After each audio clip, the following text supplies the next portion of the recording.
जाते थे, क्योंकि ये नकली भी मंत्र इसी का शुरू कर देते हैं।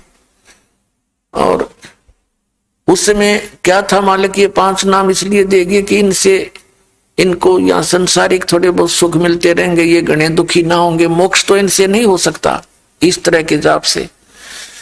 लेकिन समय पर रोटी कोठी और ये संसारिक व्यवसाय जो तुम समझते हो, ये इससे ठीक चलते रहेंगे। तो इसलिए प्रदान किए जाते थे कि ये इनमें कुछ तो आस्था भगवान की बनी रहेगी, क्योंकि परमात्मा अलग दिखा देता है जो भक्ति करने वाले को कि मुझे आज लाभ भगवान की तरफ से हुआ है, ऐसे था। तो उस समय यदि मनुष्य जीवन शीघ्र भी मिल जाता तो भी कोई लाभ नहीं था, क्योंकि सतनाम और सार नाम देने का वो टाइम नहीं था। अब ये समय आ गया सतनाम और सार नाम देने का। और इसमें वैसे तो मंत्र, ये प्रथम मंत्र लेने के बाद भी आपको काल अटैक नहीं कर सकता, आपकी अकाल मृत्यु नहीं हो सकती। आप दास बार बार कहता है कि ये काल का दाव कैसे लगता है कि हम मर्यादाहीन हो जाते हैं, नाम खंडित कर देते हैं।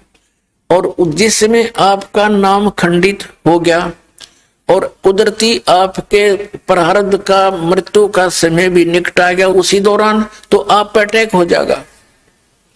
कुछ एक ऐसे भक्त हैं जो नाम ले लेते हैं और नाम भी कई बार खंडित कर लिया और वो अभी तक जीवित है, तो अभी उनका वो ठीक का समय ना आया है, वो मृत्यु का समय नहीं होगा, इसलिए दाव लग रहा है। तो पुण्यात्मा, आप जी ने नाम लेने के बाद मर्यादा को सबसे अधिक महत्व देना है। भक्ति से कम भी हो जा लेकिन मर्यादा रहे।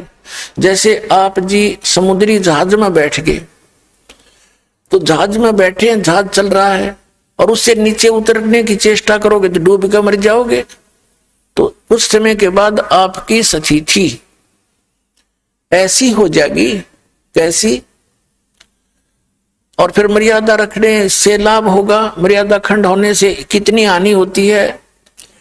जैसे माता गर्भ को रखे यत्न बनाए, ठेस लगे तो क्षीण होए, ऐसे भक्ति जावे।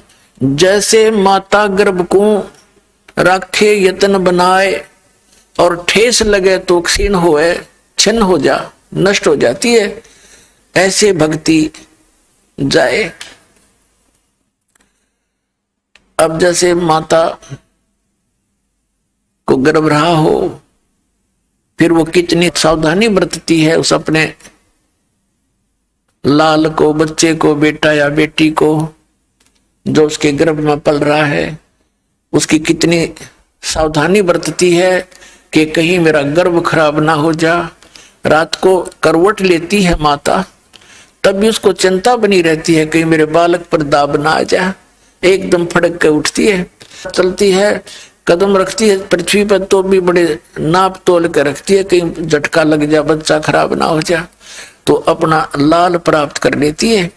इसी प्रकार जिस दिन आपको उपदेश मिल गया उसी दिन आपके अंदर भक्ति का बीज गिर गया। ये सत्कर्म मान लेना। धीरे धीरे आप भक्ति की सब क्रियाएं करते रहोगे तो ये भक्ति रूपी लाल आपका अंदर फल पल रहा है, और इसमें थोड़ी सी मर्यादा हीन हो गए तो ये खंड हो जाएगा, अपने आप अक्षीण हो जाती है भक्ति। तो जैसे इसमें मर्यादा बहुत अनिवार्य है।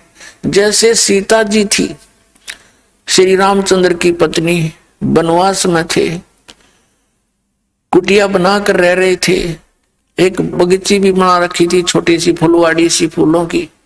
तो उसमें एक ऐसी कोई घटना घटी इनके साथ, वो लंबी कहानी है या नहीं बताऊंगा।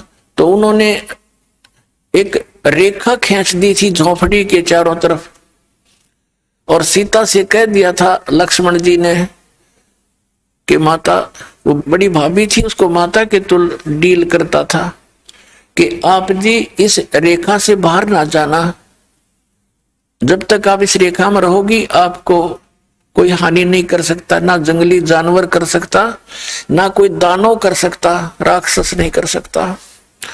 और वो दोनों भाई फिर मृग के पीछे चले गए थे। एक स्वर्ण मृग दिखाई दिया था। सीता ने कहा था इसको लाओ, किसी तरह लाओ।